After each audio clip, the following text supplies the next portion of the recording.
Wow. Greetings, loves. Welcome back or welcome to Soul Search. I'm Akasha. You can also call me Soul. Make sure you hit that like button. Make sure you share this video out and subscribe if you haven't already subscribed. And make sure you click that notification bell. That way YouTube will let you know if I put up another video or if I go live. Now, there's a few things I would like to show you guys concerning Dolton and Thornton, Illinois. Okay, and I'm going to break it up into a few different videos. We're going to start with the lawsuit against the mayor and township supervisor, Tiffany Henyard. Yes, she is serving two positions. Okay, she was appointed as township supervisor to replace Frank Zuccarelli. Forgive me if I'm getting it wrong. But he unexpectedly passed away, and they needed to fill the position, and they ushered her in, from what I understand, was right at the last moment, because if they had I think past midnight on that day, the citizens would have had to vote on her getting that position, or either the trustees. Okay, from my understanding of how that works. Now, as far as mayor, she was voted in. Now, I know a lot of people say you get what you vote for. I think I understand where you guys are coming from, because as we see Tiffany, and we also learn about her history, we don't think that she would have passed the test for us. We don't think that she would have qualified in our eyes, and therefore we wouldn't have voted her in the first place. But I beg of you guys to really reanalyze pretty much everybody that you have had a hand of allowing to be in office. And I say allow because if you vote them in, or if you just don't vote, or you don't vote against them, then you are allowing them to be in office. And I don't think we're all 100% pleased with our representation. But if we're responsibly voting, as I think we should, then we would all get better representation, okay? And we could talk about what I think that, responsibly voting means in another video, okay? I don't really think that we do that as citizens, all right? That is a conversation that I will continue to push, and we do need to have. All right. However, I'm saying all this to say, although from us on the outside looking in, we do see it as poor judgment to allow this unqualified, in our opinions, my opinion, speaking for myself, woman to take these positions, it still doesn't mean that the citizens deserve to be treated unfairly. Okay, we're talking about your living. Okay, we're talking about your living. We're talking about your businesses, your schools, your finances, your streets, everything that affects your living. This is deeper. Local is very much deeper than national. Okay, y'all do a lot of arguing over, Biden or Trump or this or that. I see a lot of that all over social media. But what about the local? That is what definitely first and foremost affects your everyday lives. So we should be all up in their nuts and cracking it. And I know a lot of people are covering this, but I'm going to cover it too from my perspective, from my angle, because I think that this is the trumpet being played loudly for everyone to say, hello, what's going on at your local township? What's going on with your local electives? Do you even know who they are? Do you know what they are responsible for? Do you know what their duties are? Do you know what your rights are? Do you know how they are or are not representing you? Do you know about the monies that they get? Do you know what they do with the monies? Are you even involved in having a say-so in all of that? Because you should be. So what I'm saying is, get your butt online. Okay, we in 2024. We can access pretty much all the information we need. Find out when your meetings are held. Participate. A lot of them, you can just Zoom in or Skype in. You don't even have to get up and get dressed and go, or, actually leave where you are. But get involved, because what I am telling you guys is something I am sure of. This is not isolated to Dolton or Thornton, Illinois. All right. This is pretty much everywhere. Okay.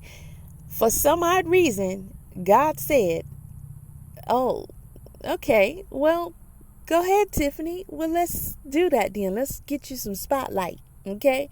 Let's let the world know and let the world see what's going on over here and what needs to be done about it. Okay. But there's plenty of towns, cities, and states that have local governments that are doing a lot, if not all, of the same things that we are seeing and hearing about Thornton and Dolton, Illinois. Okay. Check your local representatives, guys. Get involved. All right. Because this is happening to them. For all of us who don't live there, this is happening to them. But we're all seeing it. We have the privilege of being able to see this and know that it exists. And what does that mean to us? Why are we being blessed with this? Because it's to let us know that we need to, oh yeah, let me go check on my local representatives and see. Let me get involved. Okay? Because, we could be living better. Living better now. All right. Okay. So there was a lawsuit brought against Tiffany and some of her cohorts. Let's take a see at what this is. Okay. All right. So this is public information here. And this is TRACY, an individual. She is the plaintiff, right? And she is suing Thornton Township. Okay. A municipal corporation, and Tiffany Henyard is also named as the defendant. Okay, Tiffany Henyard in her individual and official capacity, Keith Freeman in his individual and official capacity. Okay, so his indictment that's not even all of it, right? Robert Hunt in his individual and official capacity. Okay. They are the defendants, and a jury trial is demanded. Okay. We see that, right? All right. And this is in the Northern District of Illinois, the Eastern Division. All right. Now, verified complaint. Now comes the plaintiff, TRACY, by and through her attorneys, Custardo Law, all right, LLC, for her verified complaint against the defendants, Thornton Township, Tiffany Henyard in her individual and official capacity, Keith Freeman in his individual and official capacity, and Robert Hunt the same, and support thereof. States and alleges as follows. Okay. This is a federal question action involving claims under, there is a code here, all right, alleging violations of the 14th Amendment of the U.S. Constitution, more codes, alleging violations of the Family and Medical Leave Act and common law under Illinois law, common law retaliatory discharge. TRACY was discharged from her employment with Thornton Township in retaliation for taking a Family Medical Leave Act leave, as well as refusing, to take part in the defendants' unlawful schemes. So this woman feels like she was improperly fired for taking a leave that she had a legal right to take, and for refusing to be involved in some schemes. If you feel like you've been retaliated against at your employment, you can file a lawsuit. So the plaintiff, Sandra TRACY, all right, TRACY is an individual that resides in Cook County, Illinois. I got all kind of family from there and there. It's wild, y'all. Okay, anywho. And has been an Illinois resident at all relevant times herein. All right, so let's get into it. Section 3, Defendant Thornton Township is a public body located in Cook County, Illinois, which was where TRACY was employed at all relevant times herein. Now, the defendant, Tiffany Henyard, is an individual that resides in Dolton, Illinois, and was at all relevant times herein the mayor of Dolton and the supervisor of Thornton Township. The defendant, Keith Freeman, is an individual that resides in Cook County, Illinois, and he was at all relevant times herein the village administrator of Dolton, as well as employed as a special assistant to the supervisor of Thornton Township.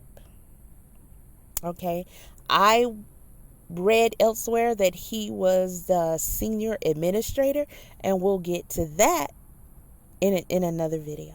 Okay, the defendant, Roberty. Yeah, it says Roberty. I wonder what.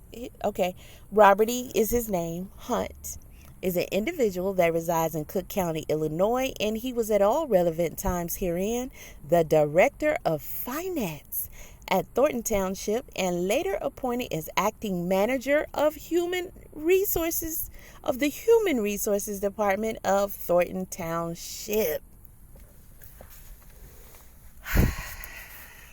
This explains itself. I don't even. All right, so let's go to Section 7, Jurisdiction and Venue. This court has original jurisdiction over the federal claims. The federal claims in this action pursuant to, there's a code here. If y'all want me to read the codes, you can ask. I'll read them in the next one, but unless, I don't know. We don't know what they are unless we actually look them up, other than what they are, briefly explaining here. So I just don't feel it's necessary. But I will be sharing these actual documents for my subscribers. Again, it's public record, so you can pull it up just like I did. Okay, so the court has jurisdiction as well as supplemental jurisdiction over the state law claims pursuant to a different code, because those claims are so related to TRACY's federal question claims that they are formed part of the same case or controversy. And I do think that was supposed to say from, but it says they are formed. Okay. All right. So venue is proper under a code as all of the parties reside within the judicial district. That's good, because we'll find out that for Keith's position, he doesn't necessarily have to be a resident to have that position. Yeah. But fortunately, in this situation, he is. It just makes it convenient for the same courts to have jurisdiction over the entire lawsuit here. So in 2016, these are stated as the facts. Okay. TRACY began working for Thornton Township as manager of the Human Resources Department. Now, on or about October the 21st of 2021, TRACY gave notice to Thornton Township of her intent to take a leave under the Family and Medical Leave Act for planned surgery. Okay. So, I believe there is another document here listed in blue. We'll check that out here in a second to see what it is. but I'm gonna continue for right now. It says on or about February 28th, 2022, she began her approved family medical leave act leave. Okay, FMLA. I'll say that from here on out. And she was admitted to the hospital for her surgery on March the 1st. On March the 3rd, Henyard was sworn in as the supervisor of Thornton Township. Okay. On March 10th, TRACY sent the email to her direct manager, Dr. Jerry Weems, transitional executive director, requesting that he assist and support her in retrieving her personal items from her office. However, Tony Sherman, the facility manager, repeatedly refused, to make the arrangements to unlock her office to retrieve those personal items. Now, these personal items were finally permitted to be retrieved on March 15th of 2022. However, after unnecessary interference from Mr. Sherman regarding what doors and staircases could be used. So it seems like there was a lot of avoidance and giving her a hard time about getting her things. I'm sure undue stress. She had surgery. So that's just unfortunate. On March 10th of 2022, Henyard held an introductory meeting with all department heads. Now, the invitation was not sent to TRACY, who was the manager of the Human Resource Department. That would make her a department head. TRACY wrote an email to her direct manager, Dr. Jerry Weems, requesting permission to attend the manager's meeting virtually, and her request was denied. Now, on March 14th of 2022, TRACY sent the email to Henyard congratulating her on her appointment as supervisor and introducing herself. On March 16th, Henyard, along with Special Assistant Keith Freeman, met with TRACY at TRACY's request. During this meeting, Henyard requested 2 policies: a workplace drug abuse policy and an employee social media policy. During this meeting, Henyard asked TRACY for a list of all township employees between 180 to 300 individuals, with notes detailing all of their faults, any known dirt on them. Dirt on them is in quotations. Okay, dirt on them, including information which may have violated the employee's privacy rights, given what TRACY may have known as HR manager. Side note, this is what y'all need to be doing with y'all officials. Seeing what they up to, where their faults are. Are they serving you like they should be? Okay. Okay. So, hold on a second, guys. I'm going to click this and see what's going on here, and I'll be right back.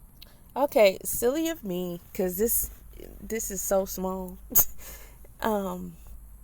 And the light is kind of bright because I'm otherwise really in the dark.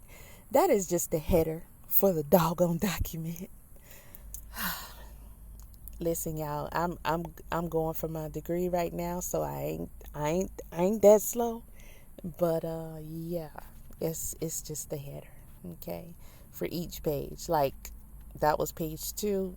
As you can see, it's the court document number up here, the case number, page 2 of 24. There's 24 pages. Let's see how far we gonna get, okay? Because I got a few more to go through in separate videos, okay?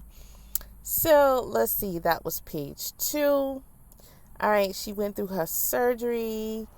And where did we head off? Okay, she wanted, to attend the meeting. Her request was, the dirt. All right, she was asked to get the dirt. All right. Ooh. Okay, including information which may have violated the employee's privacy rights given what TRACY may have known as HR manager.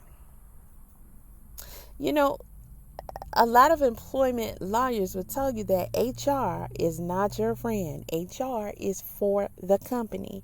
HR is part of it's kind of part of their job to make you feel like they're an advocate for you, but they're truly not. Now, on some occasions, I want to say rare, but I don't know that as a fact. I'm just guessing. There are some HR managers who feel like that's not, I don't want to play that role. I do want to, but they don't last long. And this is a prime example of what actually does take place, because, and you can go look, there's some employment attorneys that have like TikTok pages and others, and they'll give you this information freely as they do. And they'll tell you, so it's not just my opinion, but the employers pretty much do with HR what they're doing with Miss TRACY in this document. I'm not saying that that's good or it's right or it's even legal, because I actually don't know. But I know that this is pretty much standard across the board. They ask them what kind of dirt you got, what kind of info you got, because so and so we might want to have something just in case, or yeah, they getting a little uppity or whatever, and we might want to just go ahead and get, just give them one reason, and so yeah, but you get what I'm saying. All right, do your own research. I'm just here to tell you in case you don't know. All right, so we are now on page 4. Number 18, shocked by the request. Maybe no one has approached her in that manner before, but again, from what I know, this is pretty much standard across the board when it comes to HR. For sure. Don't you go in there talking to HR. Don't go in there, say less than necessary. That's a rule where this applies, okay? Whatever you need to handle your business, handle your business. Don't be talking about your family. Don't chit-chat, none of that, okay? All right, be very careful with HR, because that information probably will be used against you in ways that you probably, don't even think of, because that's not what you do, right? Okay. You'd be surprised how they use it. Okay, so shocked by the request, but unsure how to respond in the moment, TRACY told Henyard something to the effect that she'd sleep on it. And I'm pretty sure that didn't go over well with Henyard, because she first of all, I told you to do something. And secondly, you HR. This is what HR does. So I'm pretty sure that's how Tiffany was looking at it, right? She fired the lady, right? And we're going to get to that. So the following day, on about May 17, 2022, TRACY emailed Henyard and said she would not agree to this request. I'm glad that she did it via email, because that's a paper trail. What y'all speak about can be hearsay, and it may or may not be admissible and helpful in court. But if you dealing with your job, any business, do your best to get it. Email, text message, something written, conversation between y'all. So it's right here. It's right here, Your Honor. It's right here. Here's the conversation. So good for her. So she said, no, I cannot agree to this request to gather dirt on Thornton Township employees. So on March 17th, same day, Henyard fired Jessica Jones, who is the assistant HR manager, and Stephanie Weedman, Thornton Township chief of staff. So are these the employees that she wanted the dirt on, so she could have what would be listed as a legal reason? Because, hey, your performance has been this and that, or you've been after reviewing your, employment situation here, you've been coming in late 30 minutes, an hour for lunch and not clocking it right, this, that, and just all kind of whatever dirt that she would have came up with, right? So I guess without the dirt, she fired them. Okay. And they're not in here. So, listed as, plaintiffs. So I don't know if we're going to get details on that.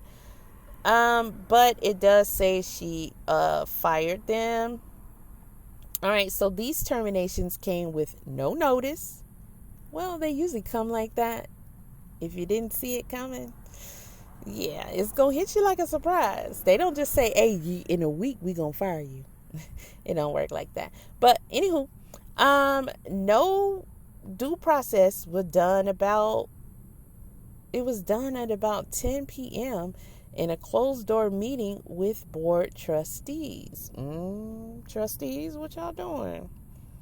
Wow. Okay. Okay, so the normal and appropriate HR protocol to terminate an employee was not followed. Right, because Miss Tracy is who? The supervisor, right? Okay. And so Jones and Weedman found out about their terminations from other employees the following day. I wonder if she warned them at least.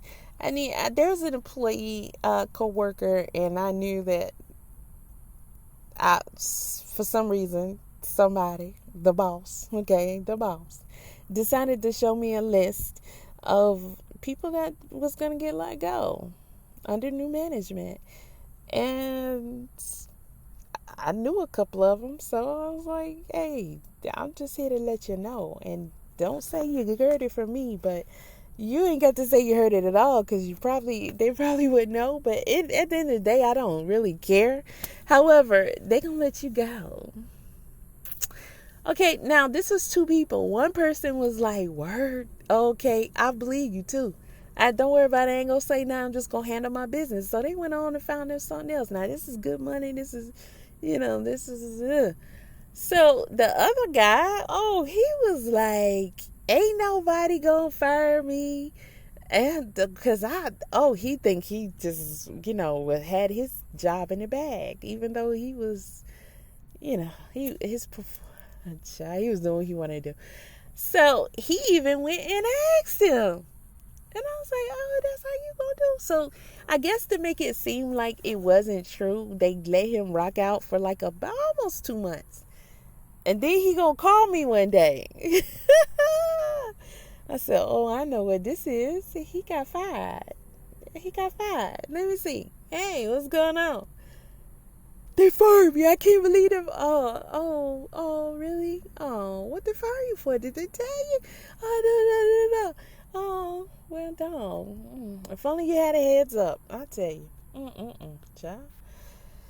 Well, anywho, but I guess Tracy didn't know, but she did know that they were inquiring about some people, probably them, right? But I guess to make it vague, because Tiffany probably didn't know who all was friends with who, or, maybe she got a scoop on that. And so she didn't want her to be able to tip nobody off just in case. So she said all of them. Remember, it was like 100 to 300, 180 to 300.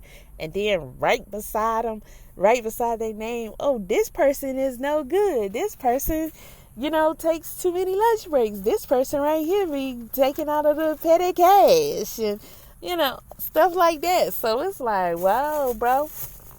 And, so let's see, where were we? All right, so on March 20, okay, so hold on, wait, okay, 10 p.m., okay, in closed door meetings with the board of trustees. So the normal and appropriate HR procedure to terminate an employee was not followed, and Jones and Weirdman, is it Weedman? It looks like Weedyman, I don't know. Found out about the terminations from other employees the following day. Right, because at 10 p.m. they weren't at work. So it's just word down the Oh, wow.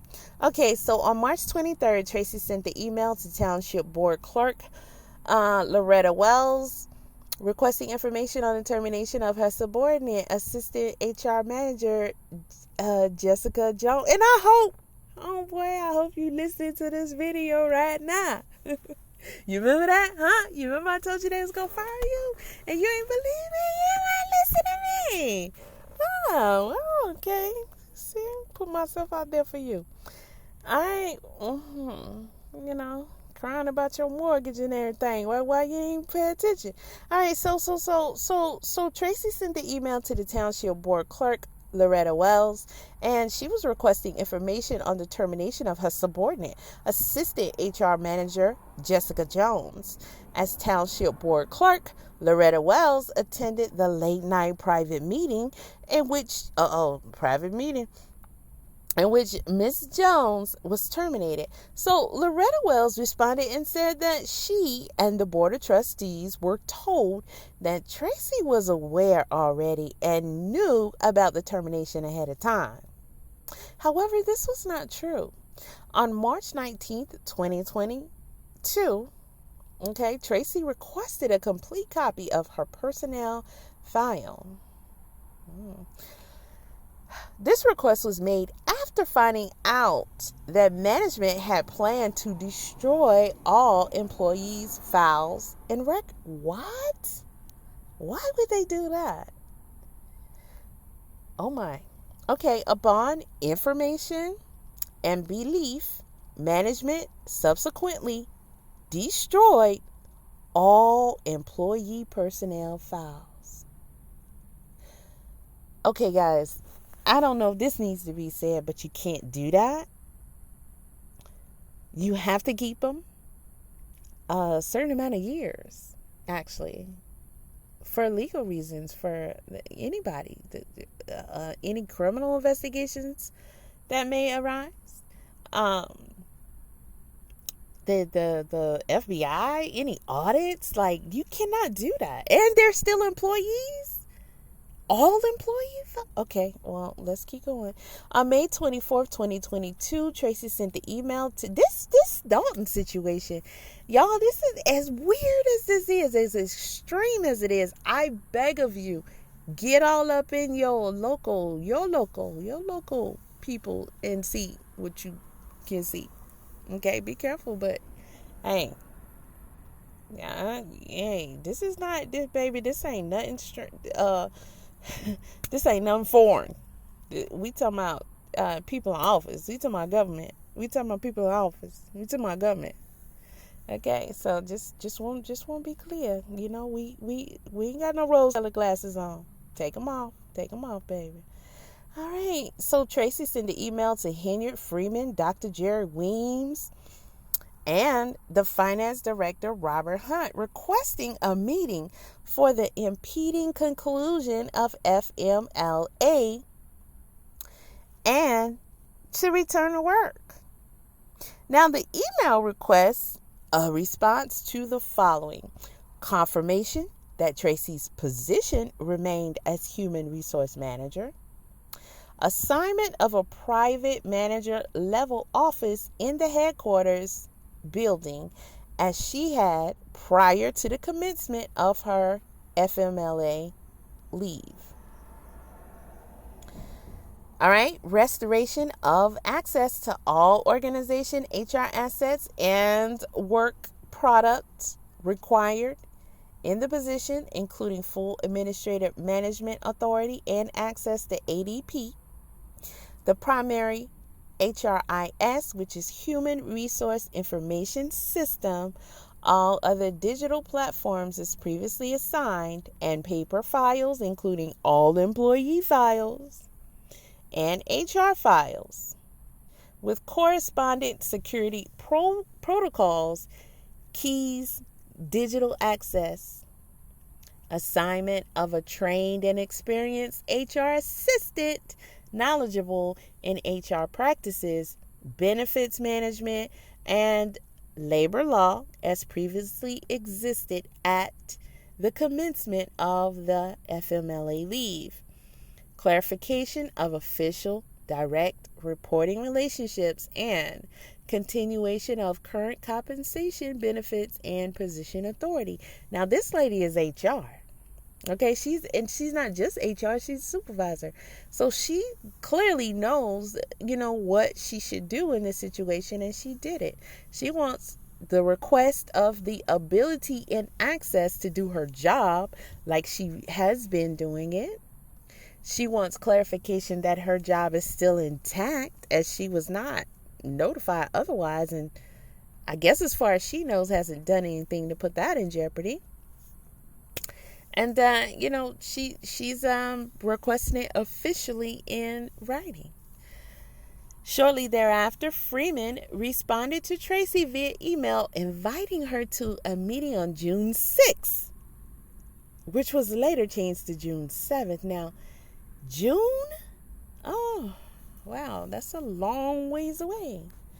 So on June 7th, a meeting was held to discuss TRACY's return to work following her FMLA leave in response to her request for information.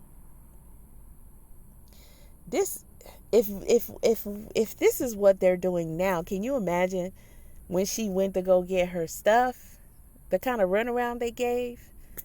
Like, this is just extreme. Wow. Okay. So she asked him in March, and they in June in response is having a meeting. Okay. All right. So attendees in the meeting included Freeman, Dr. Jerry Weems, which is her supervisor, right? Hunt, and TRACY. Henyard declined to attend. Freeman led the hour-long meeting on June 7th, 2022, and despite Dr. Weems previously having been TRACY's designated direct reporting manager, Dr. Weems did not speak at all. The meeting categorically addressed each of the elements previously identified as TRACY's May 24th email as follows. Confirmation that her position remained as human resource manager. Okay. And it says TRACY would be demoted from human resource manager to HR clerk upon her return.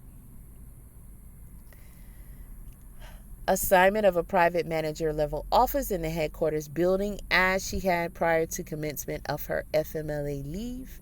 And it says TRACY would not be assigned to the private office she utilized pre-FMLA leave, but rather a workstation which had yet to be identified upon her return. As far as I know, when you go on leave, your position, if you're taking official FMLA leave, everything is supposed to remain intact. Like, your job shouldn't be in jeopardy of you losing it or being demoted. I believe, if I'm wrong, y'all let me know, but I believe that that's how that goes.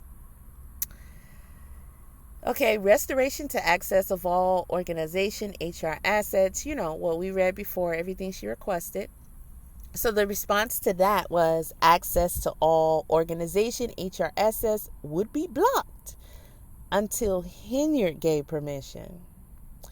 Despite repeated email requests from TRACY directly to Henyard, Henyard continuously, repeatedly, and intentionally refused to even acknowledge or answer the requests.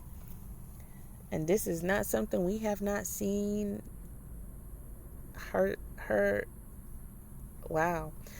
Okay. Assignment of trained and experienced HR assistant. Well, I guess we know the answer to that, but we'll read it anyway. HR Assistant Manager Jessica Jones, who was well trained in her work, was inexplicably fired on March 17th in the middle of the night by Henyard. This is the response, guys.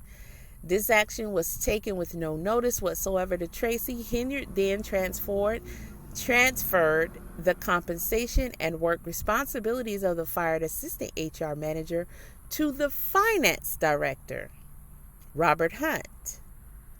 as a long-time political ally of the supervisor who had no HR background. What? Hunt's salary instantly increased from $116,000. Wait a minute. He was already okay. It increased to $190,000.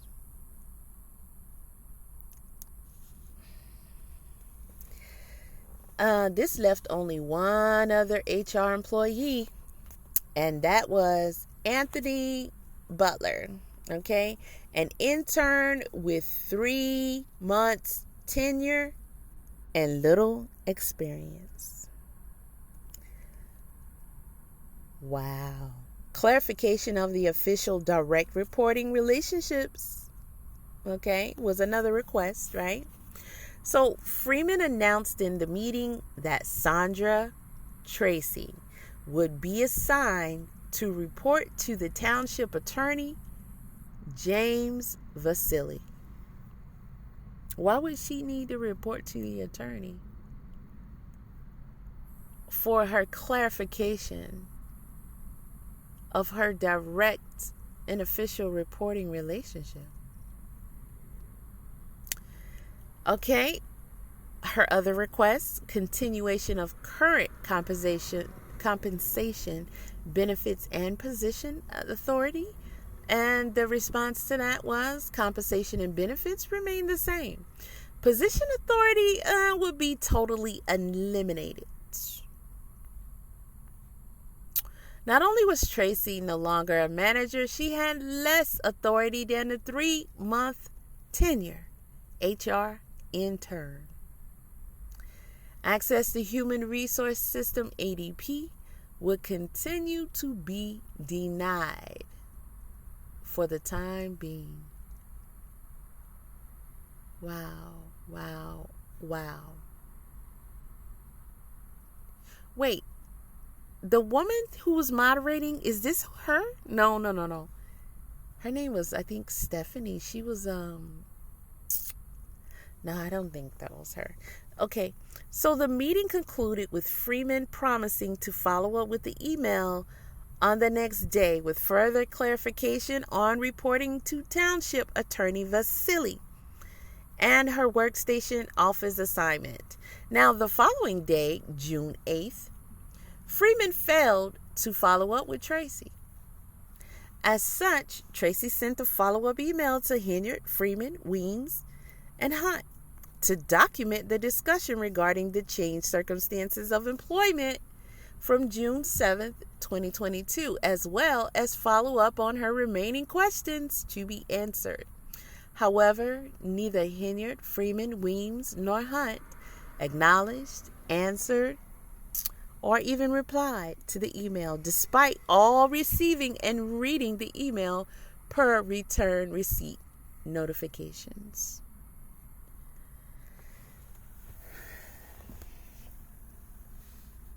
Okay, we're going to page 7, number 32. Because the administration failed to refused to assign TRACY a workstation, she was forced to work from home.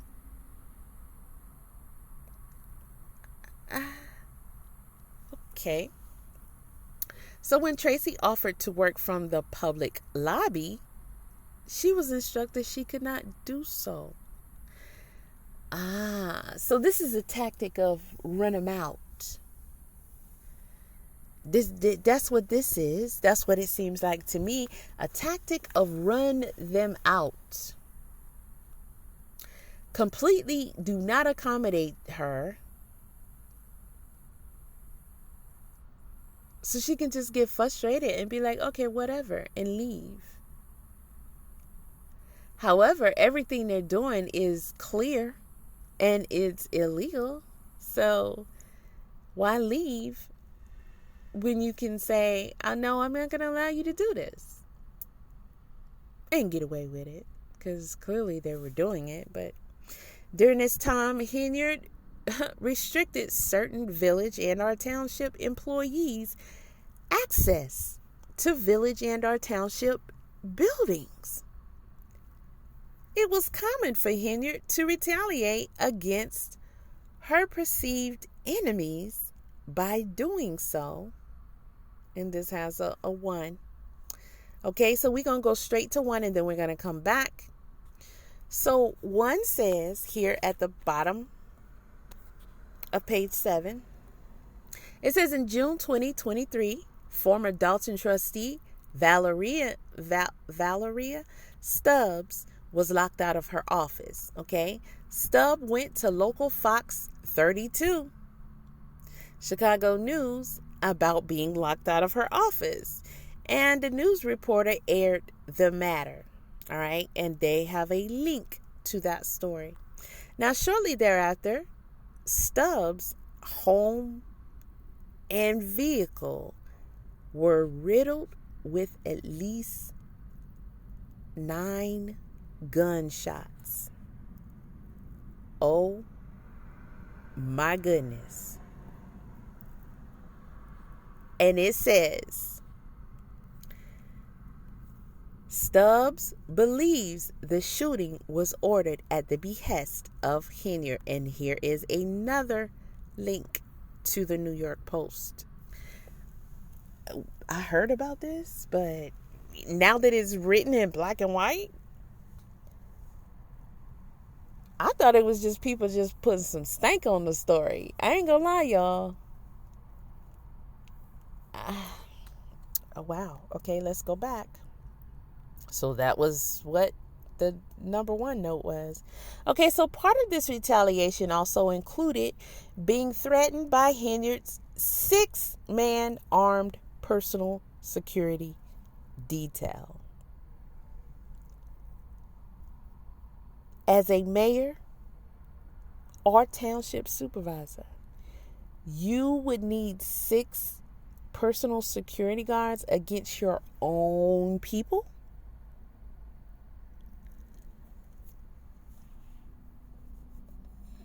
As such, number 34, TRACY was afraid to come inside of the building for fear of further retaliation or even being arrested.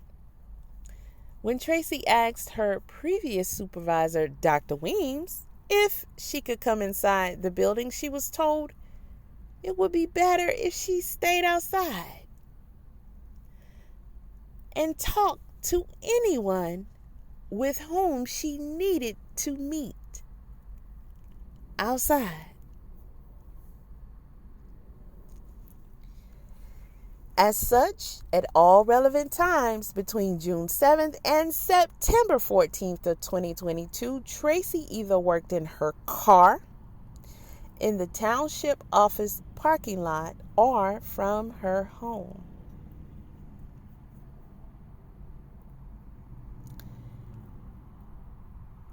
Nobody deserves to be treated like these people are being treated.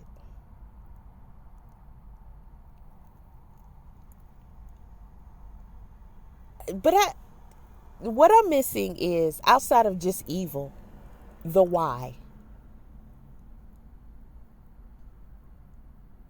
And we know evil encompasses a lot, right? But it still doesn't give us an explanation outside of evil. We can't say the money, y'all. We can't say the money. We can't say the money. Because what? Who? Somebody smoking? Are they smoking? Is all that makeup hiding something? Because what?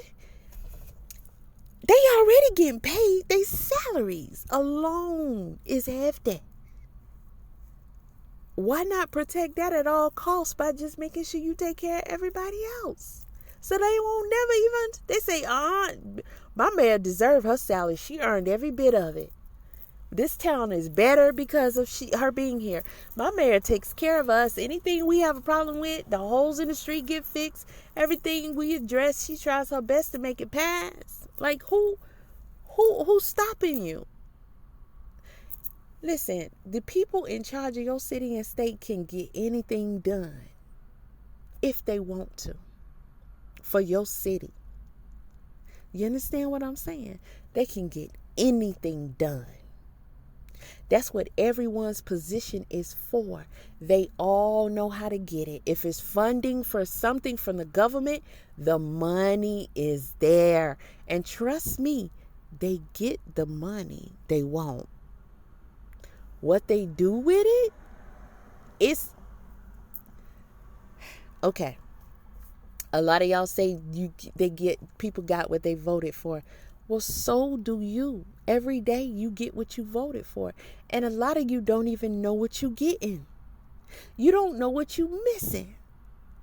And I know some people might say you can't miss what you never had, but you need it. And you know you do. If you stop to pay attention, there is probably plenty of things that you want to be done.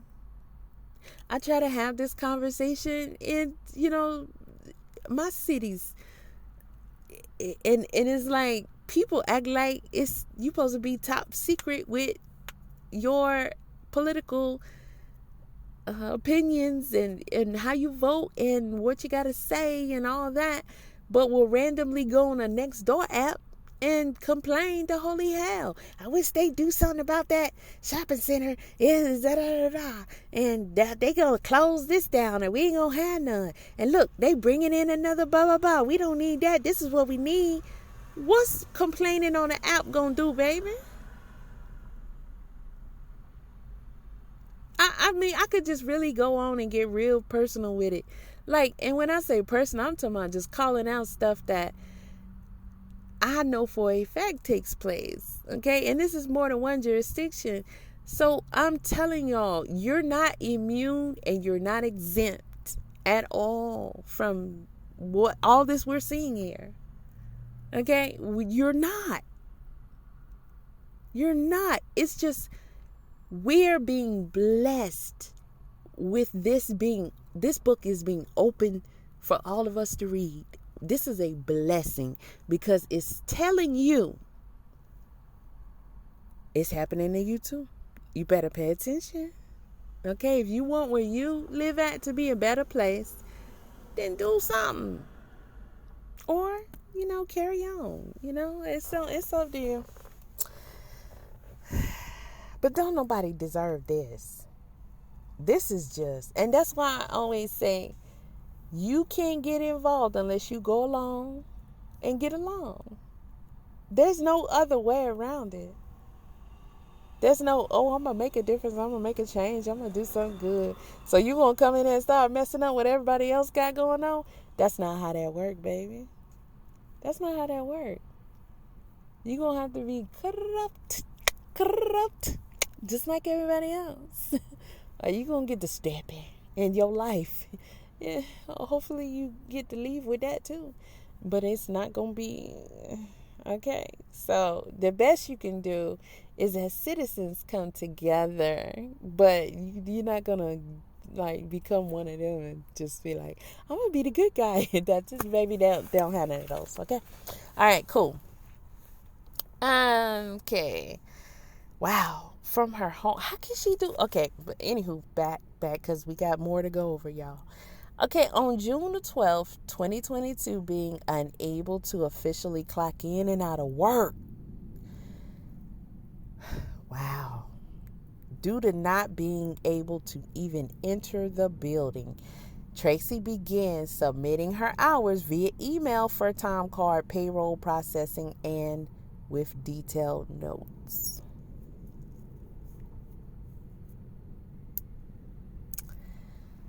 At the time, although Henyard's administration performed an organization-wide reclassification of the entire workforce, TRACY was the only senior manager that was not reclassified as exempt. As such, TRACY was required to provide her work hours worked along with a report of work that was done for Freeman's approval, even though Freeman had completely stopped communicating with her after June the 2nd, 2022. Now, Freeman failed to acknowledge or even respond to those emails. Prior to her FMLA leave, TRACY had been a member of the South Suburban Economic Development Corporation, the SSEDC, steering committee in a countrywide initiative to expand and improve adequate housing resources for employees of major employers in the region.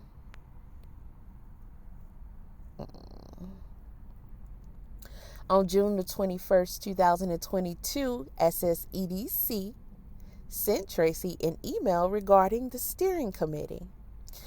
A committee meeting was being convened to address critical issues regarding initiatives being created.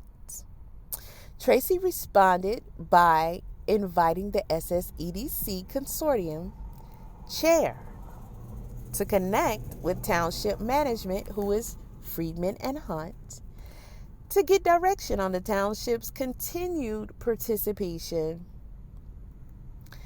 in the consortium, since no one from Thornton Township Management was speaking with TRACY after her FMLA return. After seeing TRACY responded to the SSEDC, Freeman and Henyard scolded TRACY for her unprofessional and unauthorized emails to SSEDC. Wow. So between June 25th, 2022 and August 12th, 2022, TRACY began sending emails to G. Gonzalez, the township payroll coordinator, detailing her hours worked. TRACY was then instructed to begin manually punching in on a time clock in the township office building, despite being locked out. In order to do this, TRACY had to sneak into the building and punch in and out. Okay, y'all, just give me a second, because... Okay, guys, so I needed to take a minute, because this is just so much. And it's not unfamiliar to a degree, because I know how it is when you don't want to play dirty games in places and they get to doing you like this. And then you're like, man, I don't want this drama. And you're going to have to go to somebody else over everybody, right? But can you imagine you're in your local government pretty much, that you're in the very place where everybody here runs everything in your town. And this includes the police department, the enforcers, right? So who you gonna go to? It has no other choice but to get big. And are you alone? And this is just a slight inside look, if you will, as to how it is that a lot of people don't start to come out until somebody, you know how you go to a party, nobody want to get on the dance floor, and if you're like me, you'll be the first person to be like, what, ain't nobody dancing? What y'all waiting on? You scared? Come on now, this is fun, this dancing. So you got to get out on the dance floor, and then everybody start coming to the dance floor. But they needed one person, for some reason, they needed one person to get out there first. It's the same thing with the lawsuit. Someone is blessed with whatever they needed to be able to come forward, and then other people, can come forward, hopefully. But all situations aren't the same, right? It's very dangerous when you get to coming forward with stuff like this. But this woman didn't deserve this. Wow. This is very long, and I was hoping to keep each one of these videos under an hour. But I see that the commentary is I'm gonna have to keep that to a minimum. But that's not the word I wanted. I'm just kind of bewildered right now. I don't know. The documents seem to be very long. This is my first time reading it. I have other court papers and stuff that I want to go over, but I want to give each one of them their own video, and I wanted to keep them kind of short because, these long videos, it's like you just want to hear it. Okay, so I'm going to split this one in two. Okay, I am sitting in my car, and I am about to head in. I'm pretty much finished here for tonight. So what I'm going to do, guys, is I'm going to come back. I'm going to finish out this page. We're on page 11. Are we? Wait. Okay, no. I was scrolling down. My bad. We were on 7. Okay, we went to 8. I'm going to finish out this page. And there's 24 pages. Okay. So if we got a little further, we will be at half. But that's not going to happen. I'm also having a hard time seeing it because it's small and I have to hold it up to my face to make sure that you guys can hear me so I can speak like into the mic. I don't have any mics with me. So I'm going to get in. The next video is going to be better. It's going to be more to the point, and we're going to finish this court documentation. Okay. Okay, so where we left off at is they were telling her she needed to sneak in and out of the building, okay? And this is at the bottom of page 8. So for every instance that TRACY snuck in and out of the building, it led her to feeling tremendous anxiety of retribution if she was caught inside. Now, beginning August 1st, 2022, Freeman stopped approving TRACY's time card, resulting in loss of pay. Okay, one more. From August 1st of 2022 through September 14th, 2022, Thornton Township failed to pay TRACY. Now, the township's failure to pay TRACY was highly consequential and detrimental to her mental health and well-being. TRACY provides full support for her husband, who has been seriously ill for years and is near terminal. The lack of pay was devastating to TRACY. Furthermore, during this time, TRACY could not even collect unemployment compensation due to technically still being employed by the township. She wasn't fired. Side note, okay? And I promise y'all, from after this video, I'm not going to be doing all this extra talking. I initially thought that this lawsuit was from the woman who had the allegations. See, you thought I was going to say allegations. No. But I thought it was from the woman who had the allegations against the other guy in Vegas. Guys, this is a separate person, a separate issue. Wow.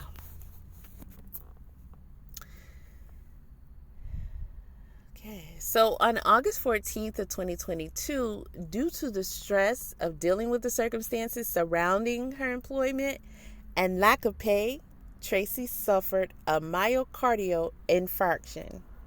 That is a heart attack. Oh my. Oh my. On September the 6th of 2022, this is all still in 1 year. This all started in March? After being fed up with what was happening at work, TRACY sent an in-depth email to Freeman inquiring as to why she was being ignored, mistreated, and not paid, and Freeman did not respond. As HR, I wonder why she didn't. Well, we'll see how it plays out. Ain't no need doing that. I'm just, because I had some jobs mess with me, and trust me, ain't none on win. I don't play. Okay? I don't play. So, and she HR too. Whew. She knew, well, but we're going to see how this play out, On or about September the 9th, 2022, TRACY sent the email to Freeman Hunt and Anthony Butler, who is the HR intern, during demanding to be paid her Illinois Department of Labor wage and hour laws. Okay, there we go. Because this is what I was going to say. Why she didn't go to the Department of Labor. Okay, so in response to her email, TRACY was referred to Township Attorney James G. Cecil of the Delgado Law Group, LLC, upon information and belief on September the 13th, 2022, in a closed-door meeting with the Board of Trustees, Henyard decided to terminate TRACY. So now we're down to her getting fired. Upon information and belief, Henyard lied to the Board of Trustees in this meeting and said that TRACY was aware of her impending termination beforehand. September the 14th, 2022 at 12:51 a.m. Okay, this is not afternoon. This is when it's still dark outside. This is after midnight. Okay, 12:51 a.m. You know when it turns midnight? Okay, midnight, 12 o'clock. So it's almost 1 o'clock in the morning. TRACY received an email from James G. Cecil, the township attorney, that her employment had been terminated with no other information. In response thereto, TRACY sent a response email back requesting a due process hearing. Okay. However, she never got a response. And that is page 9. So let me get to my microphone and my laptop, and I almost want to go live with this, but then I have to set up, so I could be on the screen and all that. But it's gonna be a lot better, y'all, because I can be able to read it more clear and just get right to it. So, wow, y'all. So far, what do y'all got to say about all of this? Because even if it's an at-will state, you still are supposed to be treated fairly. Okay? You can, at will, terminate someone for whatever reason. But if you're plainly discriminating against them and treating them unfairly, and that can be proved, then you can't do that. No, you can't do that. And it's also different for certain positions, at will state or no. And I believe this qualifies as one of those positions. Okay.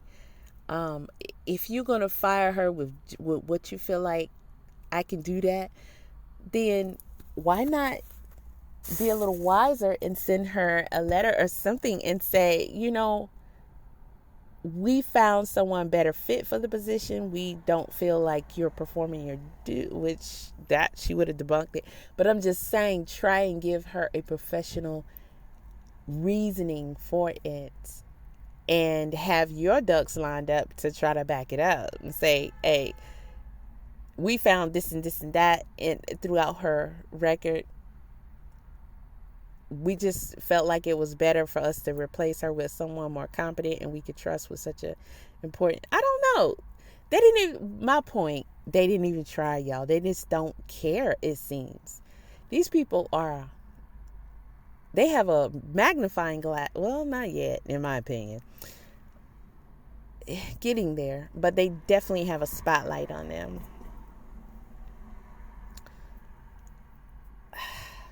Wow.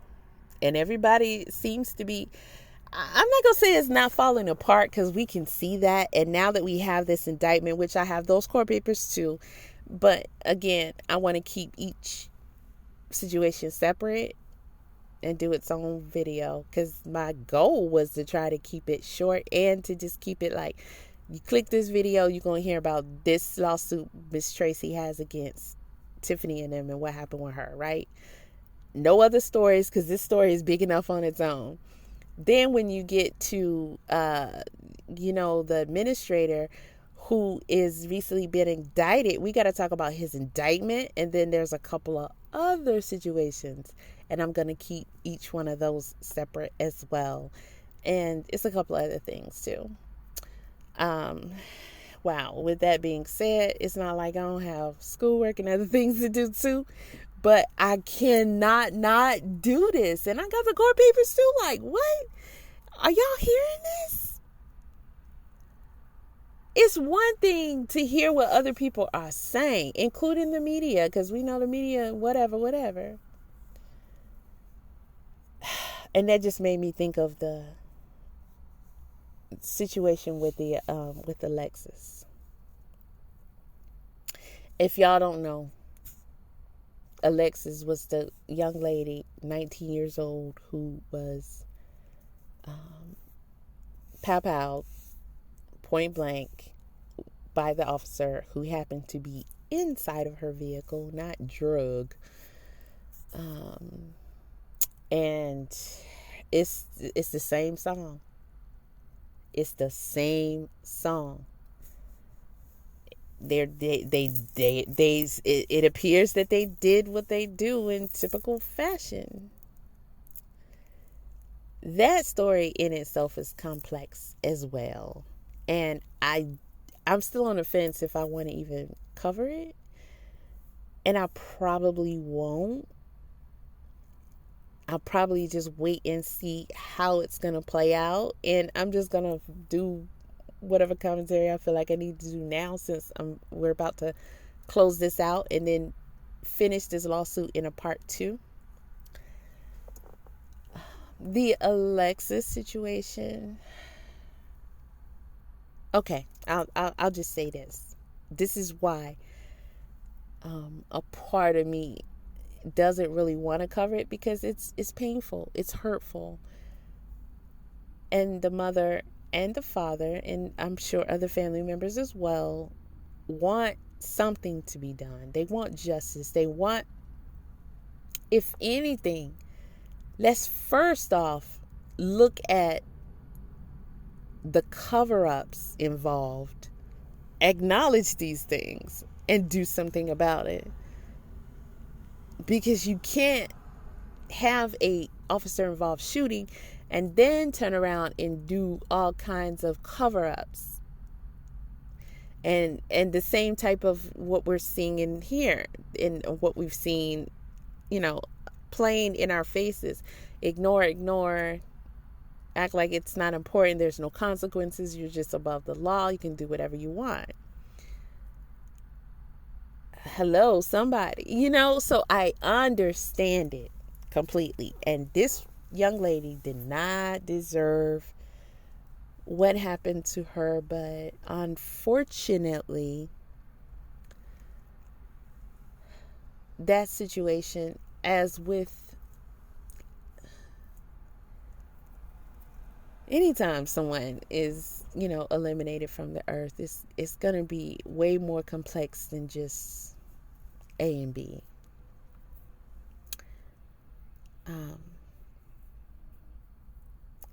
I think the mother, who I see definitely fighting up front, she has a way to go for her discovery.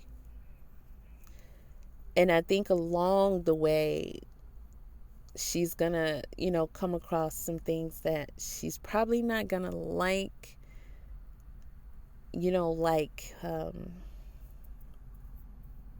even with, possible cover-ups. And I'm saying possible because nothing's been proven in a court of law.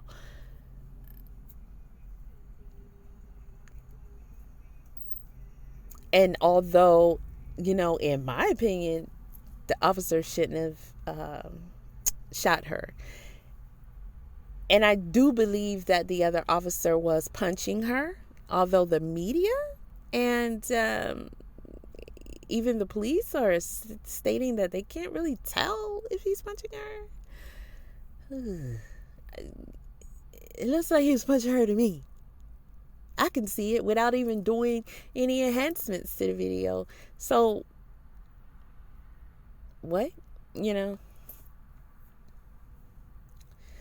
Which is important, because if you're a young lady, you're surrounded by the cops, and one is punching you, the other one is getting in your passenger side. Okay, but first of all, once someone starts entering your vehicle, you're definitely on high alert and concerned about what and why. But now we got this other guy punching me. Yeah, I want to be out of this situation. So I think we can kind of understand her pulling off, because what else could she have done in that moment? Yes, we can say comply and all that. Okay. However, she was scared, she drove. Or pressed the gas. Or maybe it wasn't even intentional. There's, arguments about that. Claims, at least by her mother, that it's not necessarily that she thinks it was as intentional as they try to portray it. Like, oh, she just gonna skeet off and run away. No, she didn't want you to keep hitting her. And then, oh, boy's climbing in the passenger side. So it's probably a little, I'm scared. How do I immediately get out of this particular situation that's happening right now? If y'all understand what I'm trying to say. So I get that, right? Then they say she drugged the officer along the way while doing that. I watched that so many, because I'm like, drug who, how, where? He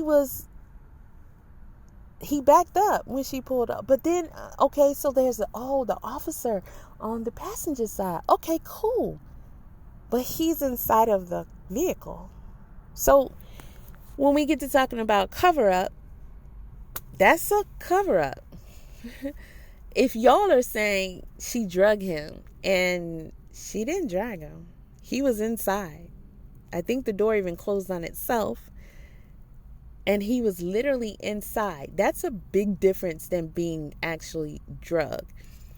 Does it mean that the officer's life wasn't going to be considered?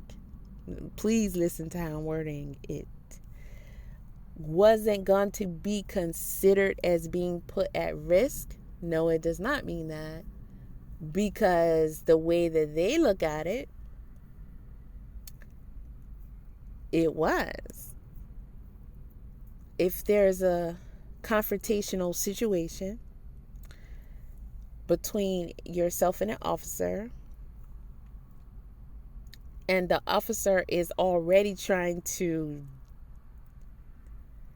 de-escalate, in quotation marks, you can't see my fingers, but they're up, I'm doing it air quotes, de-escalate the situation by trying to maybe dismantle or disarm your vehicle, aka turn it off and get the key, maybe. In no way am I taking out for the officer or trying to give us excuse or whatever. I'm just looking at it from how I'm assuming it will be looked at from their lingo. And he's not secure and sitting and consenting and prepared for a takeoff with you in your vehicle in this hostile situation. And the vehicle is abruptly being moved forward with him being in an awkward and unstable position, and them not knowing you like what you got planned, they're going to consider his life is in danger. Although you, let's say we are her, we're going to consider our life being in danger in that moment. Yes. And I think, have a right to. That's not the way they see it. They care about them going home more than they care about you going home. It is not their job to care that we go home. We gotta understand that first and foremost, and just respect that that's what it is. And I'm saying respect, because you can tell me something, like you can look at me and say, oh, you BLACKNIGGER, right? I get comments like that sometimes. Okay. That wasn't cool for you to say, and it's terrible you feel that way when you're like, what makes you start thinking like that?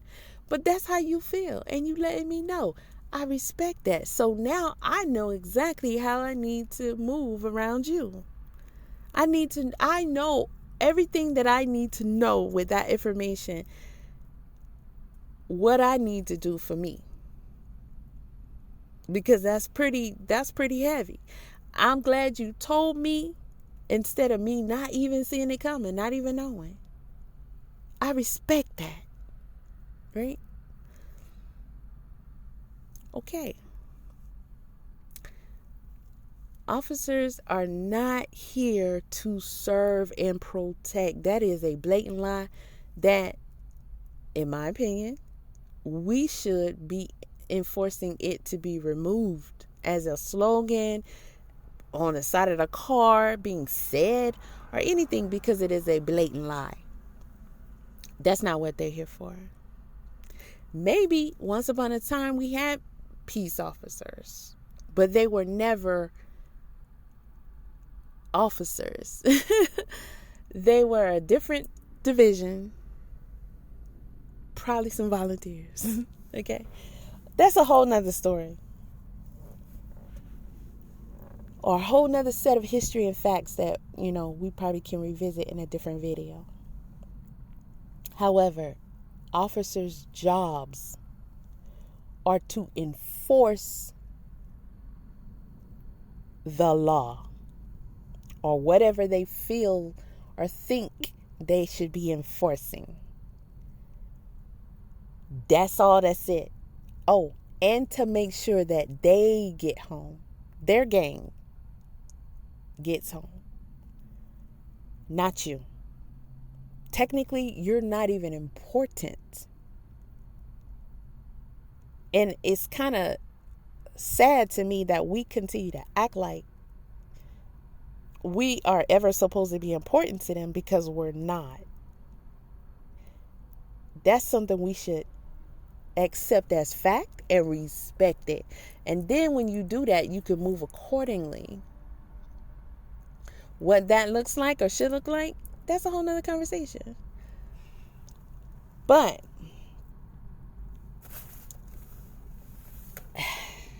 moving forward, in this particular situation, looking at it from their point of view,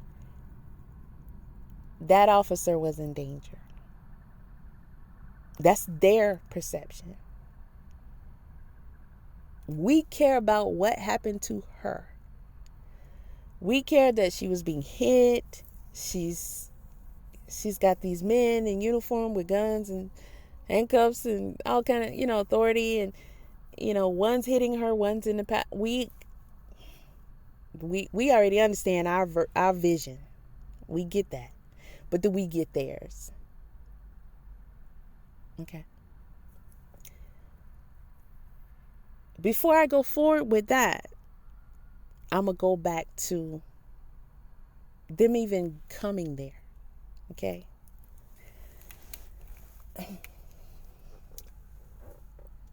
Whatever happened with the food place, I know she's young, and that's okay. We already understand that, okay? However, she didn't want to get out. She said she was not clothed. That's unfortunate. You never should leave the house not ready. That's one thing. If you're out in public and you're in a vehicle, and for whatever reason the officer is telling you to get out, saying I'm not clothed is not justifiable. If you were in your home saying I'm not clothed, they still wouldn't care, but it would make more sense for you to be in that position because you're at home. So we can't even really do anything with you're out in a vehicle and you don't have enough clothing to where you can exit the vehicle. Anything can happen. It could catch on fire.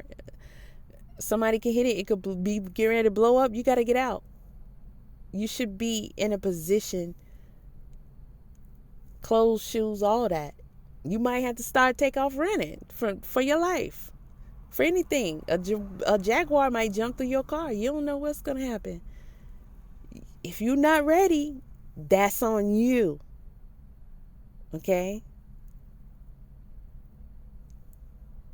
This is not about emotions.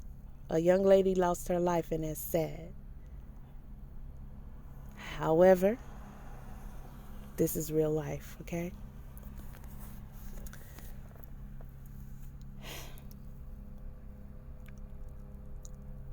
We also look at what did we see on camera. She had a stick or something, a baton, I don't know, banging on the window. I'm not even sure what the story was, but it actually doesn't matter. Like what was going on with her and the people in the store. Now, what we're understanding is they took my money and won't give me my food. Okay, so maybe her banging on the windows because she knew she couldn't get out the car. Well, honey, you should have been dressed because they might not want to give you your money or your food. You might need to go inside. But then they say the drive-thru window was closed, so I don't know what was going on there. But we want to try to keep both sides civil because nowadays, especially, one side get to acting up, the other side probably going to be like, okay, I'm on what you on. So now we're just escalating things instead of de-escalating. So banging on the window with an object, that's not good. That the officers are not going to treat you like you're a calm civil citizen, knowing that that's what you were doing. That gives them the impression that you're hostile, you're irate, and you're not. That's kind of irrational. This is how they're going to approach. Also, it was said, I didn't hear the tape, but they said when they called 911, they said she had a pow-pow. The mother also said that after everything happened, they asked them, did they see one? They said no, they didn't. So basically, somebody clearly lied, whomever that was. That's where the initial issue is. That's where the initial complaint is, because who lied on my baby? That's pretty much signing someone's death certificate, and I think we all know that by now. There should be nobody who's grown enough to talk to 911 that doesn't know that you should never say anything like that unless you're sure about it and you're sure that it's worth you calling. Because just because somebody has one, it doesn't mean you should be calling police. Oh, they have no. We know that that's probably going to get them executed. 9 times out of 10, if you're being said to cause a disturbance and they say you have a weapon, when the cops get there, they're probably going to execute you. just off standard. Why? You're not important to them. They are important to them, but they got to do their job, which is enforce the law, not keep you safe, not protect you, not talk you down from where is it? Show it to me, give it to me, put it down. They don't come for none of that. And if they pull their weapon, the same rules apply for a pow pow, no matter who has it. Don't pull it unless you intend to use it. It does not change because that is an officer. It doesn't make any sense to me for an officer to pull out a weapon and he never intended to use it. That is why he pulled it. So once that weapon is pulled, your life probably is over. And they're quick to pull it. We may not like that. However, I'm not an officer. You're not an officer. We live our lives. And they live a whole different life. Okay? And it is their job to enforce the law all the time. All the time. We have the luxury of not having to deal with a lot of people in a lot of situations. If they're called, they don't have that luxury. They don't get to say, oh, somebody crazy on drugs is out here doing what? Oh, no, I'm good on that. No, they got to go deal with it. Somebody out here, whatever the case may be, people be wilding, right? They don't get to say, yeah, I think I'm going to go home where it's safe at. Nah, they got to go deal with it. And one thing that we can be sure of is when these officers get to where they going, they have no clue what to expect except for what they've been trained, what they've been taught, and whatever levels they're on, to be able to somehow maybe predict what might happen next. And they only got half a second to make each decision. Okay, hopefully that's enough to even get y'all close to what I'm trying to say with that. But with that being said, someone calls, she out here, blah, blah, blah, blah, blah, whatever. And she got a pow pow. And whatever else may have been said about that, but it don't even need to be nothing else. Once somebody tells them you have a weapon, a deadly weapon, that you don't even got to be close to nobody to execute them with, not a bat, not a knife, but a lethal, powerful weapon, they coming on the scene like, man, I sure don't want to be taking no lives tonight, but I got to mentally prepare myself because this is probably what I'm going to have to do. They're coming to the scene with the understanding that they have to be ready for this is the moment they train for. And if they pull their weapon, they probably going to use it. If an officer pulled his weapon and chose instead to punch,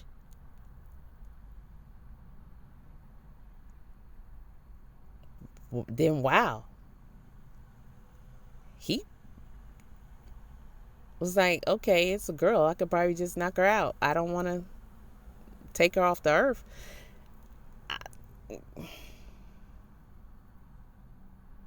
He probably was there in his head. I'm not saying it would have been right or okay if he would have chose to pull the trigger right then and there. That's not what I'm saying. But what I am going to say again, they're not here to protect you. They're here to enforce laws and keep you from being destructive to anything or anyone. So as far as they know, you're the bad guy. Everybody else needs to be protected from you, including them who are the closest ones and who are the ones who are directly involved. This is just reality. Be on your best behavior and be ready for anything, is all I'm saying. Like dressed, shoes on, so, like slides. Nah, that's for in the house. How you gonna run? Kick them off? Step on some grass and rocks? I mean, I don't know how well you gonna run like that. I mean, come on, y'all. If you go out the house and you're not prepared to fight or run, then you really wasn't even caring about yourself in the first place, were you? And I'm just, hey. Okay. So now we have the officer. He's in the passenger side not being drugged. Okay, we got that part. Okay, cool. And we can do that. However, even after doing all of that, he punched her. Let's say we get that as fact. Let's say we get he wasn't being drugged. He was in a car.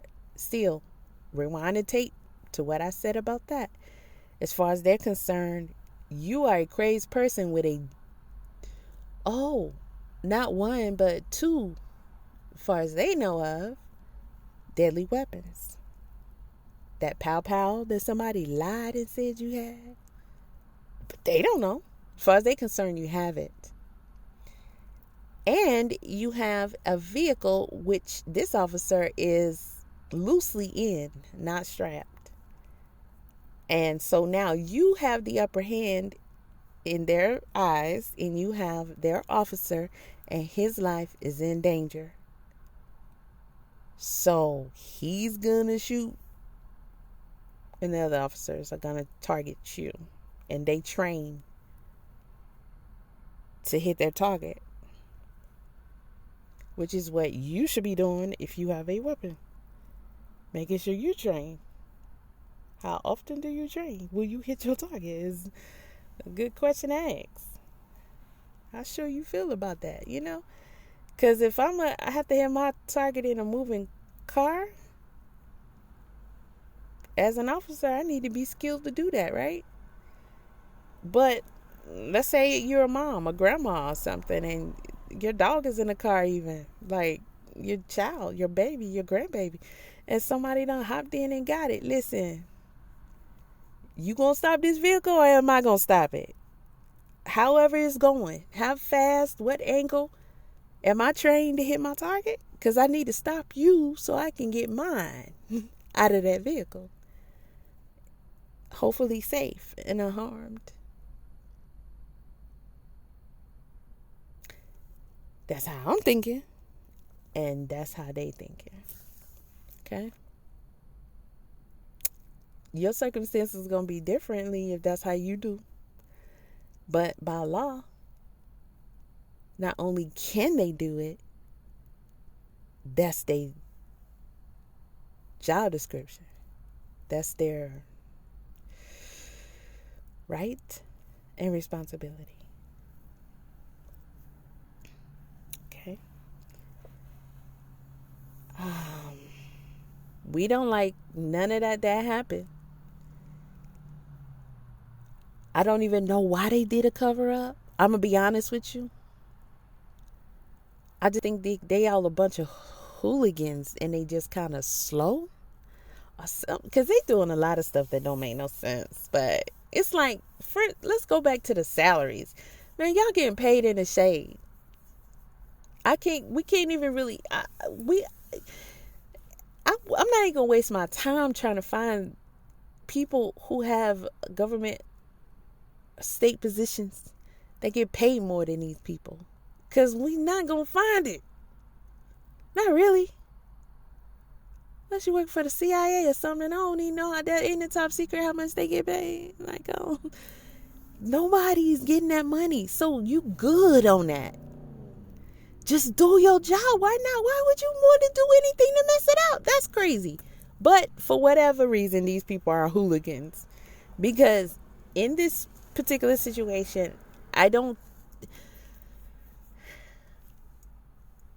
the mom and the family in a civil suit,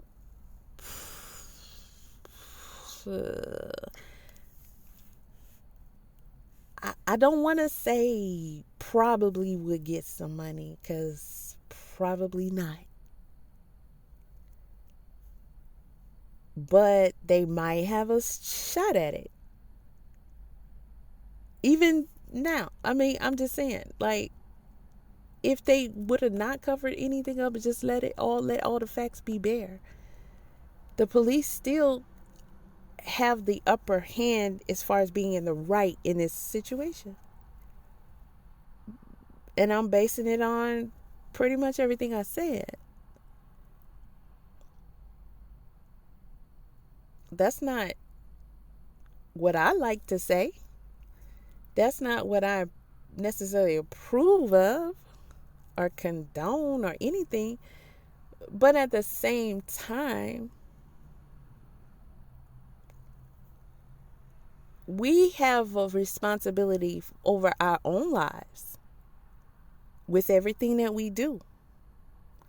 And everything has consequences. Okay? Universal laws will tell you this.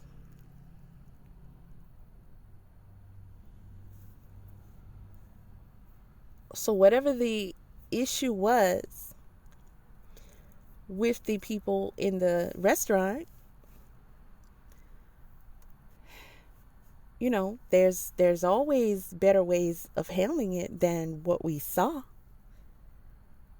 Because that could lead to one thing and lead to another. At 19, though, I don't know any 19-year-old that we can really hold responsible for being capable of thinking all the way down the road like that. We just have to try our best to instill these things in them and hope that they carry it out, and, you know, make sure that their temperaments and things are good. Because once you get into your emotions, like, the logic is out the window, and when your frontal lobe isn't complete, you're already at a disadvantage. But she was ill prepared, and coming out not dressed tells me right off the bat, you know, along with everything else. And whoever the workers were seemed like they were pretty petty. Yeah, that's not unfamiliar to a lot of places I see in Atlanta. Like, they can be on some bootsy, we can set it off in this motherfucker, you know, anytime. Because a lot of places, you know, depending on where you go, but a lot of places, because there's a lot of black people here, right?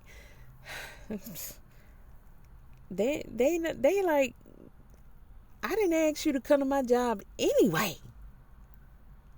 Like, why are you here? Y'all seen Keith Lee come. If Keith Lee didn't ever come, y'all probably thought that we'd be capping when we get to talking about how Atlanta get down. But yeah, they like, what you trying to do what? Get some service. What? You better go do something else with your life. You know, the vibes be like that a lot of places. And, you know, I just have to, I don't know. You just got to tell yourself, listen, I don't know what their issues are, but I'm just going to be sympathetic. You know, I'm going to just let my mind imagine that, you know, I should feel sorry for this person. As long as they don't be too disrespectful, you know, but then you can choose not to do business with them. And if you've already paid or something like that, come on, there's ways that you can recover what you need to recover, and some things ain't worth it. But it's not for you to be banging on the window with a stick and all that.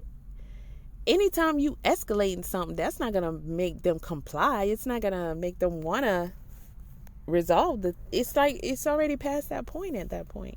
You know, again, I'm not sure what all took place and what, I have no idea what the other party said or did or what their conversation was or none of that. But we did see her banging on the window with a stick. Why would you do that? But we also know she's 19. Although it's not an excuse. I have a 19-year-old. I never would say what my children would never do. But I don't see my 19-year-old getting down like that. I don't.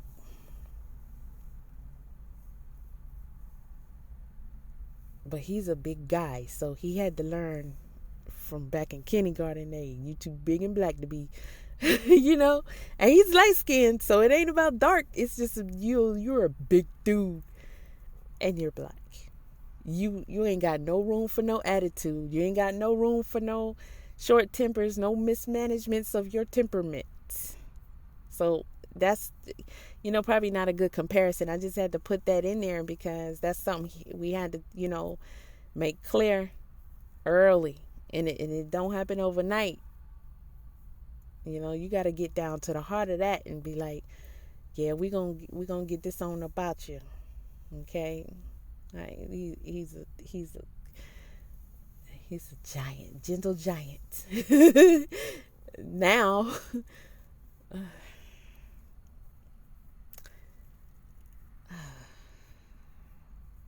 you know, that's just pretty much all I can say on that situation. That's why I say it's not even something I really want to cover, because that's pretty much where I'm gonna go with it. And to find out more information, honestly, is nothing more I need to know. I think the parents can push for the cover-ups and things to be revealed, and probably more about the administration and the whole squad, you know, especially the one who pulled the trigger. But I don't see a court of law telling this officer he didn't have a right to pull that trigger. Us as citizens, we looking at it like, what? He had to shoot her? You know, I know it was like 7 times, I think. 2 in the head, 5 down. Listen, I don't know what the torso was about. Maybe because he was moving about. But just straight to the head all he needed was 1 shot. But he was in a moving vehicle. Listen, they trained to kill. First and foremost, an officer, you don't want no reason to have to be involved with them. Because it's usually not good, right? So if it's an event or something, a community event where y'all getting along, saying hi, that makes sense. We both understand that we here to get along. We here to say hi and be friendly. That's the only really safe situation you have with an officer. Other than that, they live a different life than we do. They don't got time to be like, oh, well, I don't want to kill this young lady today. I don't want to. No, I want to go home. I don't know what you got going on, but if we can't get right to it in a safe way immediately, then I got to eliminate the threat or perceived threat. And sometimes that means things that we don't like, things that make us uncomfortable. You know, I'm gonna cuff you, I'm gonna detain you. Put your hands behind your back, get on the ground. And you're like, I ain't even do. Okay, yeah, but they just getting there. They don't. Or maybe they got a feeling. I don't know. Maybe it's something in their training that's telling them that you could pop off, or I don't know. But sometimes it might not ever make sense to us, because we don't walk up into hostile, possibly deadly situations for a living, where 1 split second could cost us our lives. That's not what we do. So we're going to look at it differently. We're this one individual in this one particular situation. And you probably just as scared.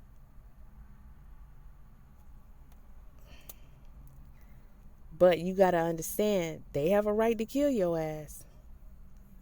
Way more than you think. Because you thinking as a citizen, like, oh, you can't just shoot me because it's da-da-da-da. Well, yeah, they can. I don't think they keep it real enough. I'm going to say that. I think the whole letting people have the illusion that cops are your friends and they're here to protect you and serve you, and none of that is true. None of that is true.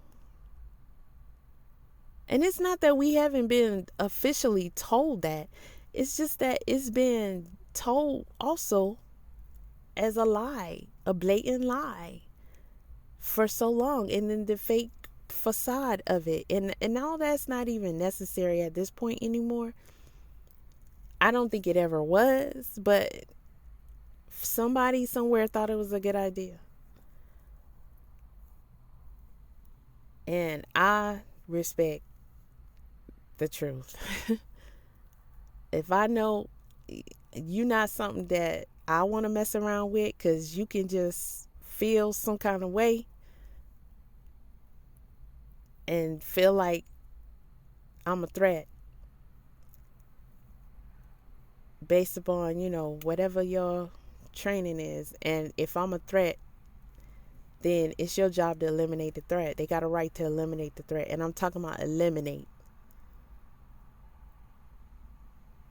And in your mind, you wasn't a threat. But I think we get too comfortable with these cops. You and your attitude, and you don't want to, Sandra Bland. I ain't saying, I don't know. I wasn't there. I don't know what happened to her. I'm just talking about the way she was carrying on. Sis, you lost.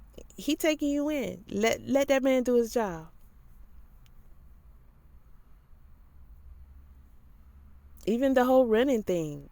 Don't nobody agree with it. Don't nobody agree with it. But you right now, you already, how can I say? You already been established as, problematic. So for whatever reason, you're not supposed to go nowhere. And if you do, it's not about we agree or we like it. It's about what is.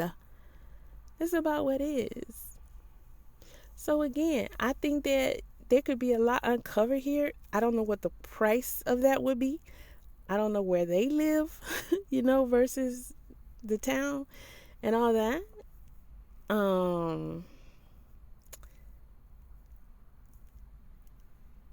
Since everything seemed like it's coming down as far as that town, they probably got a good shot at exposing some monsters, and even maybe a shot at a civil suit. Although I don't know where the money gonna come from, because Tiffany done messed all that up. But it's gonna be a little battle. Although I think they have a if they have a shot at anything, they definitely got it now because of everything, because the whole thing is crumbling. That's happening. How it's gonna happen is gonna be very interesting. But people gonna start rolling, starting with old boy they just indicted. He not gonna take the fall for this by himself. That's not happening. So it's just gonna start a domino effect, and everybody's gonna get touched. So I do think the family, should get a competent, good attorney in these type situations. Specialize in these things and take it from there. But I'm not going to sit up here and act like this young lady, unfortunately, didn't put herself, knowingly or not. Just like when you go to court and they say ignorance of the law is no excuse.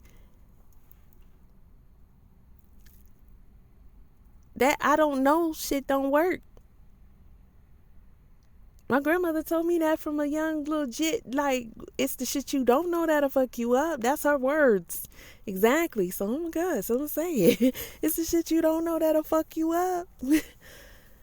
That should have never leave my head. Like, what? Yeah, your grandma telling you that. Like, yeah. This is shit you don't know, baby.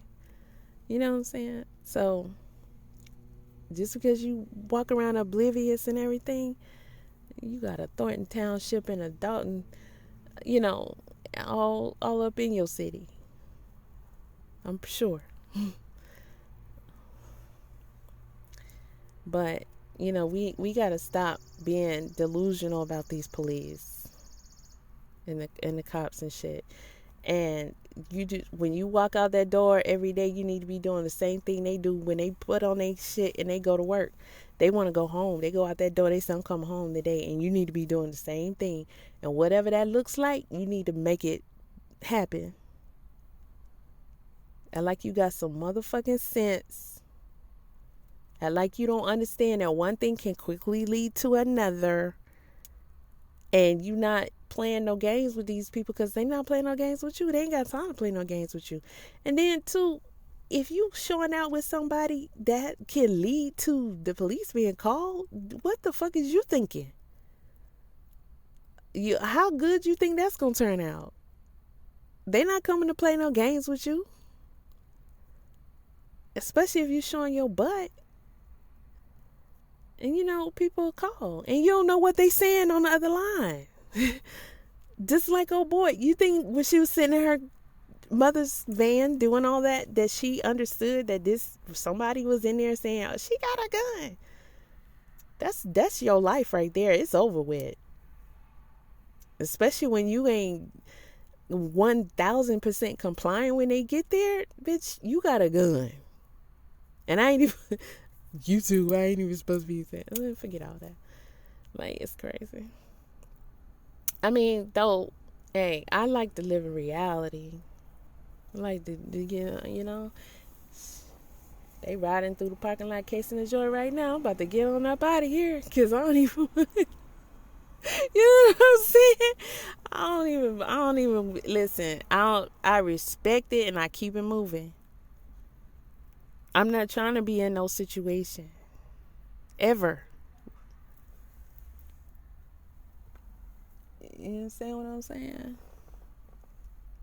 You got to avoid that at all costs, baby.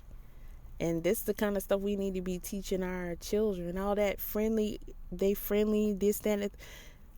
We can't even expect that. They don't got time for that. Imagine if it was your job to deal with all the crap and craziness to where you can get stuck by a needle, contact with somebody, anything. Man, stop. Nope, but part 2 coming up. I'm just going to do a little marathon because I got to head out early in the morning. So I'm going to ride this out. I ain't in the mood to go to sleep. So I'm gonna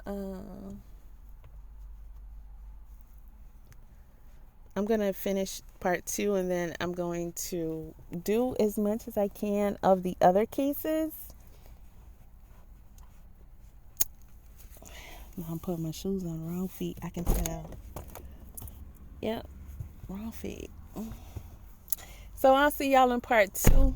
I know it's going to be some of y'all mad in the comments or whatever. Hey, this is my opinion. You can disagree whatever you want to. Y'all know I'll get in the comment section and I'll talk with you even if you disagree with something I'm saying. But if you disrespectful, then I'm either going to... Because I'm petty and I don't care. You know what I mean? So I'm probably going to say something slick back to you. It's going to be funny to me. And you might get blocked or something like that. But at the end of the day, child, ain't nobody got time. So you can take your troubles elsewhere. You know what I mean? And again, it's unfortunate what happened with the young lady. But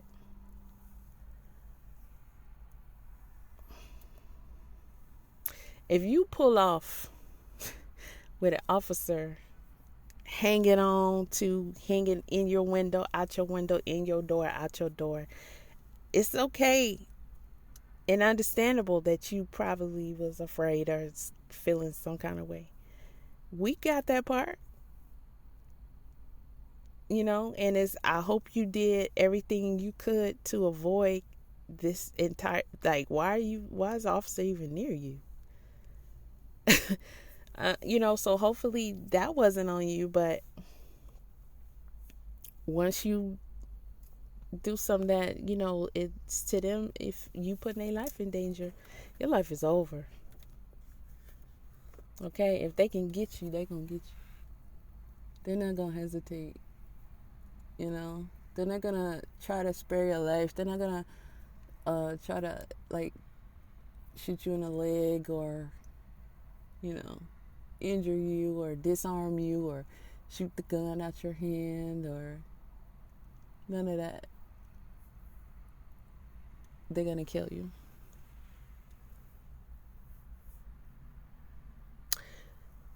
When people say, oh, they need to proceed, and they play with y'all, yes, this is part of what I'm saying, to where we just all need to be transparent. What is people gonna do? What are people really gonna do if they come out and say straight out what I'm saying? Which, I'm not saying they have never done that, but I'm saying, what are people gonna do? They're gonna say, oh, that's not right, you gotta change that policy, you can't shoot to kill, or you can't, what? Like, you're gonna make them change it? No, it's never gonna change. That's what it is. That's what it is. They're not trained to counsel you, befriend you, have sympathy for you, try to figure out really what's going on with you. They there for you to comply with whatever they need you to comply with and neutralize the situation ASAP. And in that order. Mama D, can you please tell them? Because they ain't listening to me. I don't know what to say. But, in that order, baby. Okay. I just want you to think on it, because this shit is real. I'll see y'all shortly.